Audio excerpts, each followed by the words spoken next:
নমস্কার, সকলকে স্বাগত জানাই আজকের আরো একটি নতুন প্রতিবেদন। আমি দীপ চ্যাটার্জি রয়েছি আপনাদের সঙ্গে। আর এই এপিসোড যখন আপনাদের কাছে পৌঁছে যাচ্ছে যথেষ্টই রাত হয়েছে, আর এই রাতেই একটি ছোট্ট করে এপিসোড আপনাদের কাছে নিয়ে এলাম। এবং এই এপিসোডে আমি আপনাদেরকে দেখাবো মমতা বন্দ্যোপাধ্যায় 20 দিন পরে নিজের কর্মীদেরকে চাঙ্গা করতে আবার নতুন করে ফেসবুক লাইভ করেছিলেন। কি বললেন তিনি ছোট্টভাবে আপনাদেরকে শোনাবো।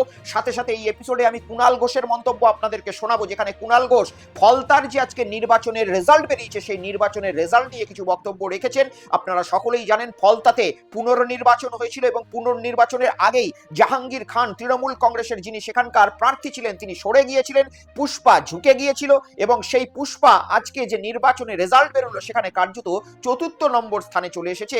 বিজেপি সেখানে বিপুল সংখ্যক ভোটে জয়লাভ করেছে। এই বিষয়ে কুণাল ঘোষ কি বলেছেন আমি আপনাদেরকে শোনাবো এবং শেষে আমি আপনাদেরকে শেখ সুপিয়ানের বক্তব্য শোনাবো। শেখ সুপিয়ান নন্দীগ্রামের তৃণমূলের একজন হেভিওয়েট নেতা। সেই শেখ সুপিয়ান আজকে আর তৃণমূল কংগ্রেসের প্রার্থী হতে চাইছেন না নন্দীগ্রামের উপনির্বাচন থেকে। সেই ছোট ছোট 3-4টি বিষয় নিয়ে আজকের এই ছোট্ট এপিসোড। সঙ্গে থাকুন, আপনারা দেখাবো আপনাদেরকে। কিন্তু তার আগে চ্যানেলটাকে সাবস্ক্রাইব করে নিন এবং হোয়াটসঅ্যাপ চ্যানেলটি অতি অবশ্যই এই কিউআর কোডটি স্ক্যান করে সাবস্ক্রাইব করে নিন, যাতে যে কোনো ভিডিওর নোটিফিকেশন আপনাদের কাছে সঙ্গে সঙ্গে পৌঁছে যায়। তো আসুন প্রথমে শুরু করা যাক রাজ্যের প্রাক্তন মুখ্যমন্ত্রী মমতা বন্দ্যোপাধ্যায়ের সেই বক্তব্য দিয়ে। আজকে মমতা বন্দ্যোপাধ্যায় প্রায় 20 দিন পরে নির্বাচনের যে রেজাল্ট সেই রেজাল্ট বেরিয়ে যাওয়ার পরে তিনি প্রাক্তন মুখ্যমন্ত্রী হয়ে যাওয়ার পরে বারবার তো কালীঘাটের বাড়িতে তিনি বৈঠক করেছেন, কিন্তু এই প্রথম 20 দিন পর তিনি ফেসবুকে একটি পূর্ণ লাইভ করলেন এবং তার যে ঝিমিয়ে পড়া কর্মী সেই ঝিমিয়ে পড়া কর্মীদেরকে আবার চাঙ্গা করার চেষ্টা করলেন। সাথে সাথে তিনি এই রাজ্যের বর্তমান মুখ্যমন্ত্রীকে নাম না করে খোঁচা পর্যন্ত দিলেন। প্রশাসন যেভাবে চালানো হচ্ছে, যেভাবে তৃণমূল কংগ্রেসের কাউন্সিলর থেকে শুরু করে পঞ্চায়েতগুলোকে দখল করা হচ্ছে, গ্রেপ্তার করা হচ্ছে, সেই নিয়েও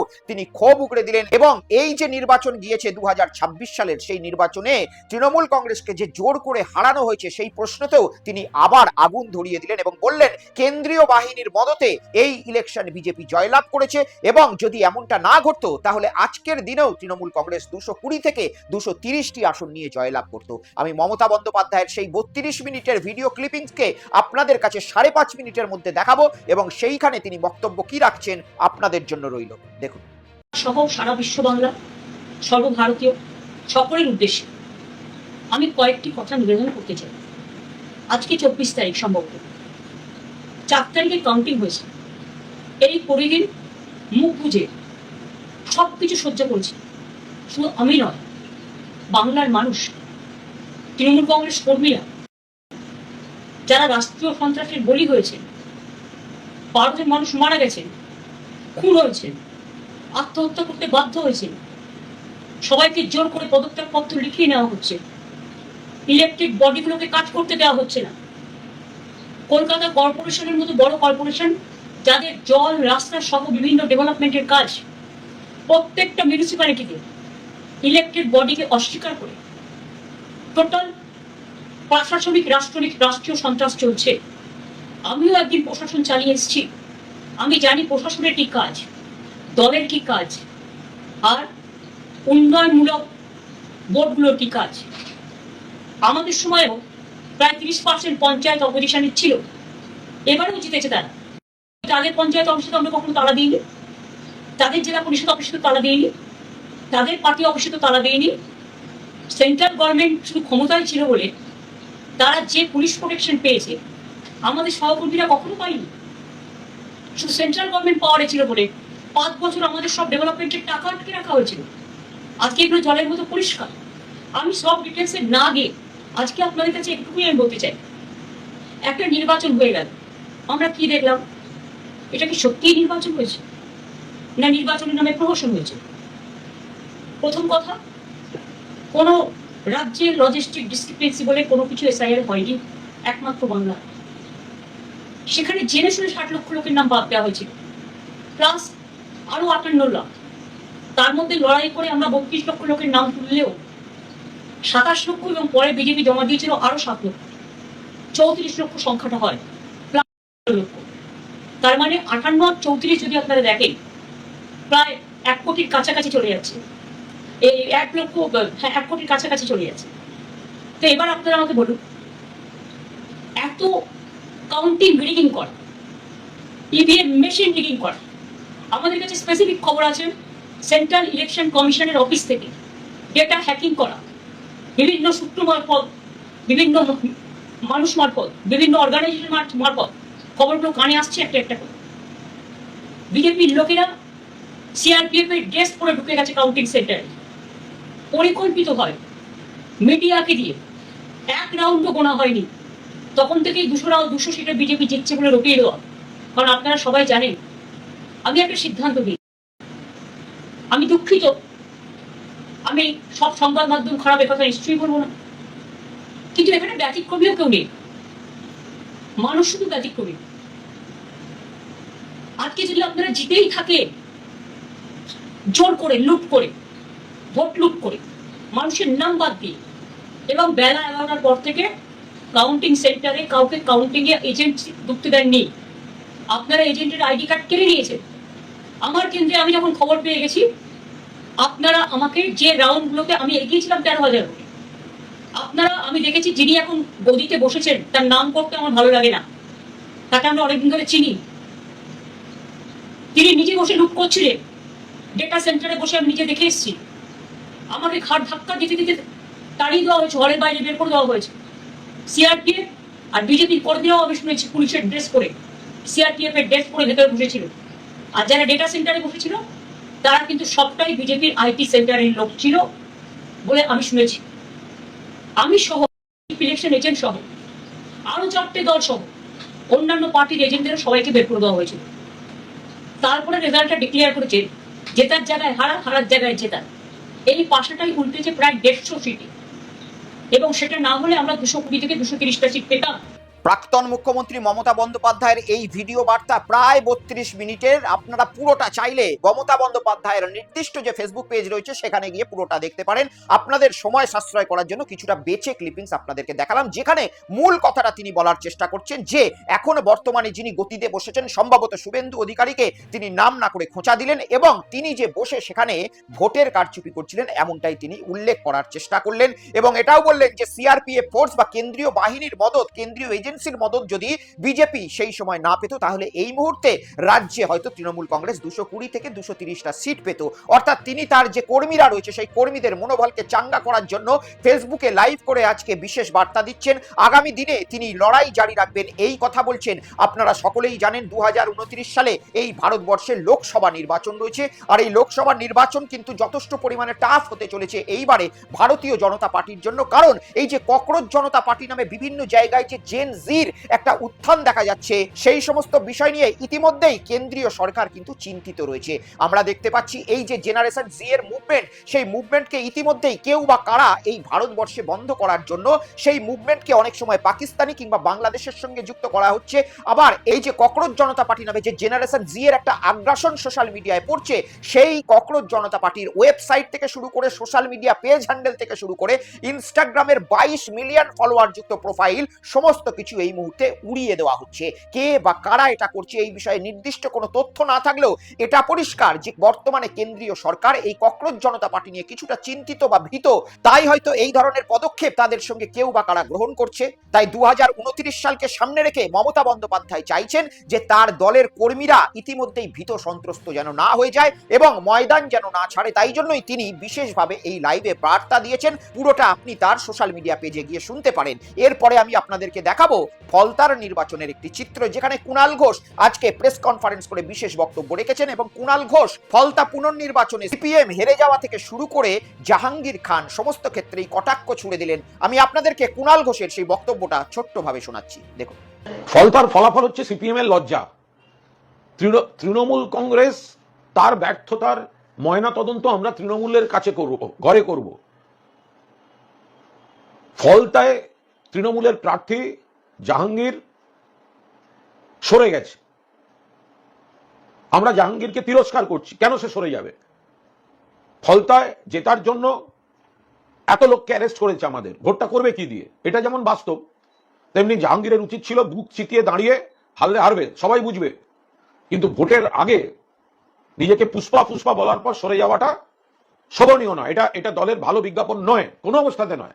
জাহাঙ্গীর অন্যায় কাজ করেছে, কিন্তু ফলতার ফলটা হচ্ছে সিপিএম এর লজ্জা। তৃণমূল সরে যাওয়ার পরও সিপিএম জিততে পারে না। তখন তো সিপিএম কে অন্য বামপন্থীরা, এমনকি সিপিআইএম এর লিবারেশনের বিবৃতিও আমি দেখেছি, তারা তো সিপিএম কে সাপোর্ট করেছে। তৃণমূল নয়, সরে গেছে, তৃণমূল হেরে গেছে বা হারানো হয়েছে, তাহলে সিপিএম জিততে পারলো না কেন? কিসের বিকল্প? বিজেপির। ফলতার মতো কেন্দ্রে তৃণমূলের আত্মসমালোচনার জায়গা আছে, 100% আছে। তৃণমূল কর্মীরা বিরক্ত এই ফলতা নিয়ে যা যা হয়েছে, সেটা তৃণমূলের নিজস্ব সমস্যা। কিন্তু তৃণমূল ক্যান্ডিডেট যখন নেই, তাহলে বিজেপিকে সিপিএম হারাতে পারছে না কেন? সিপিএম এর লজ্জা। তৃণমূল ক্যান্ডিডেট ভোটের আসর থেকে সরে গেছে, তাহলে সিপিএম এবার সেটা করে দেখালো না কেন? কে বারণ করেছিল? তার মানে দিনের শেষে দাঁড়াচ্ছে এই যে তৃণমূল কংগ্রেসই পারে বিজেপিকে রুখতে। কোথায় একটা ধরপাকড় হয়েছে, ক্যান্ডিডেট সরে গেছে, এটা তার ব্যাপার। কোনো একটা বিভ্রাট ঘটেছে, ওটা তৃণমূল ঘরে বুঝবে।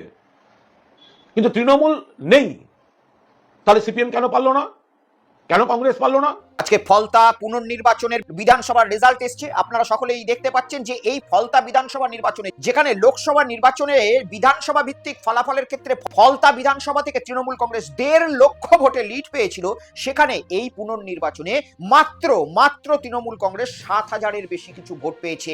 উল্টো দিকে বিজেপি ভোট পেয়েছে 1.5 লক্ষের কাছাকাছি এবং সিপিএম এই জায়গায় দ্বিতীয় হয়েছে, পেয়েছে 40,000-এর বেশি কিছু ভোট। তাহলে ফলতায় কি এমন ডায়মন্ড হারবার মডেল ছিল যে আজকে ফলতায় জামানত বাজেয়াপ্ত হয়ে গেল তৃণমূল কংগ্রেসের? এটা পর্যালোচনা করার বিষয় নয়। সমস্ত কিছু ক্ষেত্রে আমরা ধরে নিতে পারি যে হ্যাঁ, এখানে জাহাঙ্গীর খান নাম তুলে দিয়েছে, তাই জন্য তাকে অনেকেই ভোট দেয়নি, ইন্টারেস্টেড দেখায়নি। তা বলে জামানত বাজেয়াপ্ত হয়ে যাবে? যে দলটি আজ থেকে মাত্র 20 দিন আগে সরকারে ছিল, সেই দলটির ভোটে এতটা ভরাডুবি যে জামানত বাজেয়াপ্ত হয়ে যাবে? এটা কি ফলতা উপনির্বাচনের পর্যালোচনা করার বিষয় নয়? এটা কি জাহাঙ্গীর খানেদের মতো ব্যক্তিরা তৃণমূল কংগ্রেসকে কিভাবে ভেতরে ভেতরে খোকলা করেছে সেটা পর্যালোচনা করার বিষয় নয়? আর এই বিষয়টাই যখন কুলান ঘোষরা তুলে ধরছেন, তখন আমার মনে হয় তৃণমূল কংগ্রেসকে যদি আগামী দিনে এই সমস্ত মানুষকে দল থেকে ছাঁটাই করে আবার ঘুরে দাঁড়াতে হয়, তাহলে এই সমস্ত বিষয়কে অতি অবশ্যই দেখতে হবে। আজকে বিভিন্ন ক্ষেত্রে আমরা দেখতে পাচ্ছি, যেটা মমতা বন্দ্যোপাধ্যায়ও বললেন, যে বিভিন্ন জায়গায় তৃণমূল কংগ্রেসের বহু নেতা কাউন্সিলরদেরকে গ্রেপ্তার করা হচ্ছে। আমি এই বিষয়ে বলবো যে কোথাও হয়তো রাজনৈতিক প্রতিহিংসা অনুযায়ী এই সমস্ত কাজ করা হচ্ছে, কিন্তু তবুও কেন আজকে এদেরকে গ্রেপ্তার করা হচ্ছে? বিশেষ ক্ষেত্রে গর্গ চট্টোপাধ্যায়, যাকে রাজনৈতিক প্রতিহিংসা হিসাবে আমরা যদি ধরে থাকি গ্রেপ্তার করা হয়েছিল, তাকে কিন্তু জেলে রাখা যায়নি, তিনি কিন্তু জামিন পেয়ে গিয়েছেন। কিন্তু এই তৃণমূল কংগ্রেসের এত কাউন্সিলর গ্রেপ্তার হচ্ছেন, তারা কিন্তু জামিন পাচ্ছেন না। তার মানে নিশ্চয়ই তাদের এগেইনস্টে কঠোর কোনো ধারা রয়েছে, তোলাবাজির ব্যাপক অভিযোগ রয়েছে এবং ব্যাপক হারে দুর্নীতির অভিযোগ রয়েছে। তাই মমতা বন্দ্যোপাধ্যায়কে যদি আগামী দিনে নিজের দলের ভাবমূর্তি উজ্জ্বল করতে হয়, তাহলে যে সমস্ত দুর্নীতিগ্রস্ত কাউন্সিলররা গ্রেপ্তার হচ্ছে প্রমাণস্বরূপ, তাদের হয়ে মমতা বন্দ্যোপাধ্যায়ের আর কথা বলা উচিত নয়। দলকে নতুন করে গঠন করা উচিত এবং দলে নতুনভাবে নতুন স্বচ্ছ পরিষ্কার এবং শিক্ষিত জেনারেশনকে ঢোকানো উচিত। ভুলে যেতে হবে শাহজাহান, ভুলে যেতে হবে জাহাঙ্গীরদের মতো যাদের এই ধরনের ব্যাকগ্রাউন্ড রয়েছে, সেই ধরনের নেতাকে। আর এসবের মধ্যেই আপনারা সকলেই জানেন নন্দীগ্রামে উপনির্বাচন রয়েছে। আর নন্দীগ্রামের উপনির্বাচন কেন রয়েছে? শুভেন্দু অধিকারী মুখ্যমন্ত্রী হওয়ার পরে নন্দীগ্রামের সিটটিকে ছেড়ে দিয়েছেন, তিনি ভবানীপুর থেকে বিধায়কের শপথ নিয়েছেন, নন্দীগ্রাম সিট খালি হয়েছে এবং সেখানে উপনির্বাচন। আর এখন তৃণমূল কংগ্রেসের নেতৃত্ব চাইছে নন্দীগ্রাম থেকে শেখ সুফিয়ান, তৃণমূলের দুর্দিনের দুর্দণ্ড প্রতাপ নেতা শেখ সুফিয়ানকে সেখান থেকে প্রতিদ্বন্দ্বিতা করাতে। কিন্তু শেখ সুফিয়ান তিনি এই মুহূর্তে বেঁকে বসেছেন এবং তিনি বলছেন আমি কিন্তু এই উপনির্বাচনে লড়তে চাই না। কেন তিনি এটা বলছেন সে বিষয়ে তো আমি আলোকপাত করব এবং সে নিয়ে বিশ্লেষণও করব যে আজকে তার এটা বলার কারণ কি। আগে কি বলছেন তিনি সেটা আপনাদেরকে শোনাবো, দেখুন। যে নেতৃত্ব চাক আর কেন্দ্র নেতৃত্বই চাক, প্রার্থী হবার মানসিকতা অনেক আগে আমার হারিয়ে গেছে। কারণ আমি 2006 সালে তৃণমূল কংগ্রেসে লড়াই করেছিলাম, তারপর থেকে প্রার্থীর জন্য দল ভাবেনি। তা আজকের ভাবলে তো আর সেই জায়গাতে আমি পা দেবো না। অতএব প্রার্থী তো দূরের কথা, আমি নিজেকে দল থেকে কোনো রাজনীতি করব না, নিজেকে অবসরের জন্য আমার প্রস্তুতি নিয়ে নিয়েছি। ফ্যামিলির চাপ, ফ্যামিলিগতভাবে আমার মেয়েরা, আমার স্ত্রী, জামাই সবাই বলছে আর রাজনীতি করতে হবে না, যথেষ্ট সম্মান মর্যাদা পেয়েছো, ওইটা নিয়ে তুমি বাড়িতে থাকো। শুনলেন, তিনি বলছেন যে তিনি দাঁড়াতে চান না, তার পরিবার চাইছে না, পলিটিক্স থেকে অনেকটা সম্মান পেয়েছি। যদি আপনারা কান পেতে শোনেন, ভালো করে শোনেন, এর মধ্যে কিন্তু একটা হতাশা লুকিয়ে রয়েছে, এর মধ্যে কিন্তু একটা অভিমান লুকিয়ে রয়েছে। তার কারণ কি? তার কারণ যেদিন এই তৃণমূল কংগ্রেস দলটি একেবারে শিখরে ছিল, ক্ষমতার একেবারে মধ্য গগনে ছিল, সেই সময় এই শেখ সুফিয়ানরা কিন্তু দলের টিকিট পায়নি।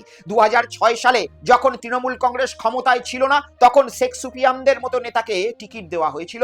আবার যখন দল ক্ষমতায় চলে গেল 2026 সালে শেখ সুফিয়ানকে বলছে তুমি এবারে ভোটে দাঁড়াও। কিন্তু মাঝে 2011 সাল, 2016 সাল, 2021 সালের যে বিধানসভা, এমনকি 2026 সালের বিধানসভা, তখন শেখ সুফিয়ানদের কথা তৃণমূল কংগ্রেসের নেতৃত্বদের মনে পড়ল না, এবং তার জন্য আজকে শেখ সুফিয়ানদের মনে এই ধরনের যে রাগ বা এই ধরনের অভিমান, যে কষ্ট, সেটা কিন্তু একেবারেই স্বাভাবিক। যখন দল মধ্য গগনে ছিল তখন নবজুয়ারকে ডেকে এনে ব্যাপক ব্যাপক নতুন নতুন নেতা, যাদেরকে আজকে এই 10 দিন বিরোধিতা করতে গিয়ে এই ঘর ছেড়ে চলে যেতে হচ্ছে, ভোটের ময়দান ছেড়ে চলে যেতে হচ্ছে, তাদেরকেই টিকিট দেওয়া হয়েছিল। আর শেখ সুফিয়ানদের মতো নেতাকে সেই সময় যারা নন্দীগ্রামে মমতা বন্দ্যোপাধ্যায়ের পাশে, শুভেন্দু অধিকারীর পাশে আন্দোলন করেছিল, তাদেরকে রানিং দলে থাকার সময় কখনো বিধায়কের টিকিটের কথাবার্তা চিন্তা করা হয়নি। এমপির কথা তো আপনারা ছেড়েই দিন। এই 2024 সালের যে এমপি নির্বাচন গিয়েছে, লোকসভা নির্বাচন গিয়েছে, এই নির্বাচনে আমরা দেখেছি রচনা বন্দ্যোপাধ্যায়কে আনতে, আমরা দেখেছি ইউসুফ পাঠানকে ধরে আনতে, কিন্তু এই দুর্দিনের নেতাগুলো শেখ সুফিয়ান, যারা দলটাকে নন্দীগ্রামে কঠোরভাবে ধরে রেখেছিল, তাদের কথা সেই সময় কিন্তু তৃণমূল কংগ্রেস নেতৃত্ব মনে করেনি। আর তাই জন্যই আজকে হয়তো শেখ সুফিয়ানরাও এই অভিমানে কথাটা বলছেন। আজকে আরো একটি খবর দেখলাম, সেটা হচ্ছে মদন মিত্রকে দমদমের সভাপতি করা হয়েছে তৃণমূল কংগ্রেসের। আপনারা দেখতে পাচ্ছেন, খবরও নিশ্চয়ই ইতিমধ্যেই পেয়েছেন, চন্দ্রিমা ভট্টাচার্য তৃণমূল কংগ্রেসের ভাইস প্রেসিডেন্ট, তিনি তাকে অ্যাপয়েন্ট করেছেন দমদমের একজন সভাপতি হিসাবে তৃণমূল কংগ্রেস কমিটির। কিন্তু ভেবে দেখুন তো, এই মদন মিত্র, যিনি 3 বছর জেল খেটেছিল এই সিবিআই এর হাতে, তিনি কিন্তু তবুও তৃণমূল কংগ্রেসের সঙ্গে গদ্দারি করেননি। কিন্তু মমতা বন্দ্যোপাধ্যায় বা তৃণমূল কংগ্রেসের অভ্যন্তরীণ যে নবজুয়ার এসেছিল, তারা কি করেছিল? মদন মিত্রের মতো লড়াকু নেতাকে কোন ঠাসা করে রেখে দিয়েছিল। একটা মন্ত্রিত্ব পর্যন্ত এই মদন মিত্রর কপালে সেই সময় জোটেনি। এই মদন মিত্রকে শুধুমাত্র কামারহাটি মিউনিসিপ্যালিটিতে বন্দী করে রাখা হয়েছিল। কিন্তু তৃণমূল কংগ্রেস আসার আগে মমতা বন্দ্যোপাধ্যায়ের সাথে সমানে কাঁধে কাঁধ মিলিয়ে লড়াই করেছিলেন মদন মিত্র। এই মদন মিত্রর নামে বিরোধী দল যখন তৃণমূল কংগ্রেস ছিল, তখন কিন্তু পিজি হাসপাতালে প্রচুর মানুষজন ভর্তি হয়েছে, সেবা শুশ্রূষা পেয়েছে। কিন্তু দল যখন ক্ষমতায় এলো, সেই দলটি, তৃণমূল কংগ্রেস দলটি কি মদন মিত্রর সঙ্গে সঠিক ব্যবহার করেছিল? তাদেরকে কোন ঠাসা করে দিয়েছিল? ওই আইপ্যাক নামক যে বস্তু, সেই বস্তুর একটা কলমের খোঁচায়। কিন্তু আজকে যখন দল একেবারে ভেঙে যাওয়ার অবস্থা, তখন এই মদন মিত্রকে আবার ডেকে আনা হচ্ছে সংগঠনকে চাঙ্গা করার জন্য। কোথায় গেল সেই নবজুয়ার, যারা এই মদন মিত্রের মতো মানুষকে একসময় কামারহাটির যে পৌরসভা রয়েছে সেখানে বন্ধ করে রেখে দিয়ে নিজেরা হাতে একটা সোনার ব্রেসলেট, গলায় একটা কুকুরের চেনের মতো সোনার চেন এবং পায়ে রিবকের জুতো, সাদা পাজামা পাঞ্জাবি, এই ধরনের যে ছুটকা ছুটকা নেতা, সেই সমস্ত নেতাদেরকে এই মদন মিত্রদের উপরে বসিয়ে দেওয়া হয়েছিল, সভাপতি সহ সভাপতি করে দেওয়া হয়েছিল। কিন্তু আজকে আবার দুর্দিনে সেই শিয়ালদা স্টেশনের বাইরে মদন মিত্রই গিয়ে দাঁড়াচ্ছেন এবং দল তাকে সভাপতি করছে। তাই তৃণমূল কংগ্রেসের প্রচুর সমর্থক আমাকে দেখেন, পর্যালোচনা করার জায়গা রয়েছে। তারা হয়তো এই খবরে বিরক্ত হতে পারেন যে আমি হয়তো আপনার দলের বিরোধিতা করে এই খবর পরিবেশন করছি, কিন্তু একেবারেই নয়। দলকে যদি সঠিকভাবে গাইডলাইনে পৌঁছাতে হয়, তাহলে এই যে ভুলভ্রান্তিগুলো বিগত দিনে করে এসেছে, সেই মাসুলটাই কিন্তু দল আজকে চোকালো তৃণমূল কংগ্রেস। এটা মমতা বন্দ্যোপাধ্যায় ফেসবুক লাইভ করুন, কিন্তু আপনাকে বুঝতে হবে, এবং এগুলো না বুঝলে দলে যদি কোনোদিনও সুদিন ফেরেও, তাহলে আবার যদি এই ভুল করেন, তাহলে আবার তৃণমূল কংগ্রেস ডুববে, এটা লিখে রাখা যায়। যে ভুলটা আজকের দিনে যদি আমরা খালি চোখে তাকিয়ে দেখি, বিজেপি দল কিন্তু করতে চাইছে না। তারা বলছে আমরা তৃণমূল কংগ্রেস থেকে কোনো রকম সেই ধরনের আবর্জনা বস্তু নেব না যারা এক সময় এই ধরনের কাজ করে এসেছে, এবং তারা পুরনো দিনের কর্মীদেরকেই প্রাধান্য দেওয়ার চেষ্টা করছে। যদি এই লজিকে তারা চলতে থাকে, তাহলে পুরনো দিনের কর্মীরা বিজেপিকে এগিয়ে নিয়ে যেতে সাহায্য করবে, যে লজিকটা তৃণমূল কংগ্রেস ধরে রাখতে পারলো না, এবং এখন তারা ধরার চেষ্টা করছে। জানি না এই মুহূর্তে তৃণমূল কংগ্রেসের মধ্যে মমতা বন্দ্যোপাধ্যায় যদি রাস্তায় না নামে, কতটা শক্তি আর বাকি রয়েছে। সকলে ভালো থাকবেন। এই এপিসোড এই পর্যন্তই রইল। দেখা হবে পরবর্তী এপিসোডে। দেখতে থাকুন বেঙ্গল পালস উইথ দীপ, সত্য যেখানে রং দেখে না। নমস্কার।